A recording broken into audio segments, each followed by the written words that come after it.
आज मोदीजी मी फक्त आपल्या समोर उभा आहे पुढच्या 5 वर्षासाठी। या पुढच्या 5 वर्षामध्ये आमच्या सर्वांच्या महाराष्ट्राच्या आपल्याकडनं अनेक अपेक्षा आहेत।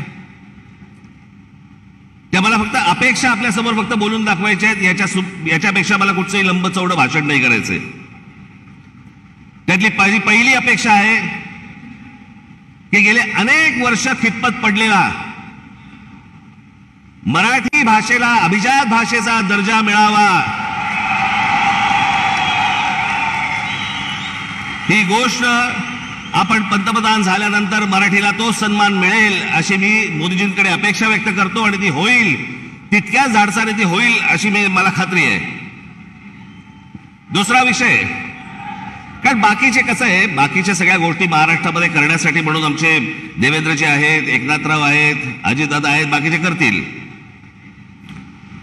पण या देशाच्या अभ्यासक्रमामध्ये या देशावरती साधारणपणे 1000 वर्ष परकीयांनी राज्य केलं, पण त्या 1000 वर्षामधली 125 वर्ष हे मराठा साम्राज्य होतं या संपूर्ण हिंद भूमीवरती।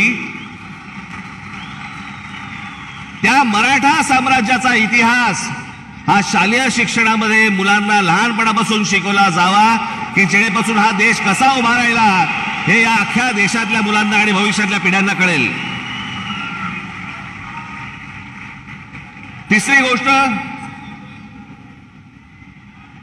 समुद्रामध्ये शिवछत्रपतींचा पुतळा कधी उभा राहील नाही राहील मला माहिती नाही, पण माझी विनंती आहे की आमच्या शिवछत्रपतींची खरी जर स्मारकं कुठची असतील तर आमच्या शिवछत्रपतींचे गड किल्ले आहेत।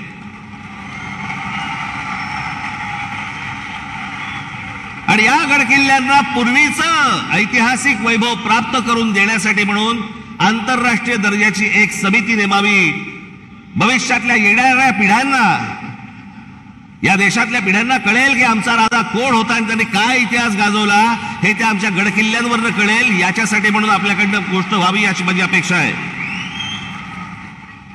देशभरामध्ये अनेक ठिकाणी मोदीजी आम्ही पाहिलं की आपण उत्तम रस्ते बनवलेत, अनेक फ्लायओव्हर्स बनवलेत, अनेक ब्रिजेस बनवलेत। माझी आपल्याला कळकळीची विनंती आहे की गेल्या 18-19 वर्ष आमचा मुंबई गोवा महामार्ग हा अजूनही तसाच आहे, अजूनही तसाच खड्ड्यामध्ये आहे। तो लवकरात लवकर व्हावा अशी माझी आपल्या सर्वांना विनंती आहे। मगाशी रामदासभाईंनी उल्लेख केला, मोदीजी आपण पण आपल्या अनेक सभांबद्दल पण सांगितलं, पण आज जरा खडसावून सांगावं की या भारतामध्ये डॉक्टर बाबासाहेब आंबेडकरांनी जे उभं केलेलं जे संविधान आहे त्या संविधानाला कुठेही धक्का लागणार नाही। तुम्ही लावणार कधीच नव्हतात, पण जे विरोधक ज्या प्रकारचा प्रचार करतायत मला असं वाटतं त्यांची तोंड एकदाचीच बंद व्हावीत की जेणेकरून परत त्यांची तोंड उघडली जाणार नाहीत, अशी अनेक जनतेची या महाराष्ट्रातली अपेक्षा आहे। या देशामध्ये अनेक करोडो मुसलमान आहेत, लाखो मुसलमान आहेत, देशभक्त मुसलमान आहेत, जे या देशावरती प्रेम करतात, जे या देशावरती खरंच त्यांची निष्ठा आहे। खरं तर सांगायची गरज नाही, पण काही मुठभर आहेत जे आज उद्धव ठाकरे आणि काँग्रेसला जे पाठिंबा देणारे आहेत ना, त्यांचा उद्देश हा फक्त गेल्या 10 वर्षात त्यांना डोकं वरती नाही काढता आलंय। आणि ते डोकं वरती काढण्याचा मार्ग कोणता, तर काँग्रेस सारखा सुलभ मार्ग नाही। याच्यासाठी म्हणून ते आज त्यांना सगळ्यांना पाठिंबा देत आहेत। पण लाखोच्या संख्येने, करोडोच्या संख्येने आज मुसलमान आपल्या बरोबर आहेत। त्याला एक शाश्वती पाहिजे,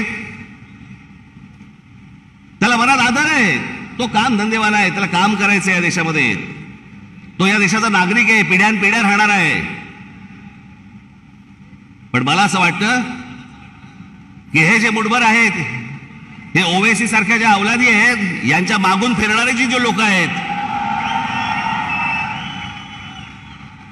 यांचे जे अड्डे आहेत, हे अड्डे एकदा तपासून घ्या। तिथे माणसं घुसवा, देशाचं सैन्य घुसवा आणि हा देश एकदा कायमचा सुरक्षित करून टाका, म्हणजे आमच्या आया बहिणींना याच्यापुढे देशामध्ये फिरताना कोणत्याही प्रकारचा त्रास इथे होणार नाही अशी मी आशा अपेक्षा बाळगतो।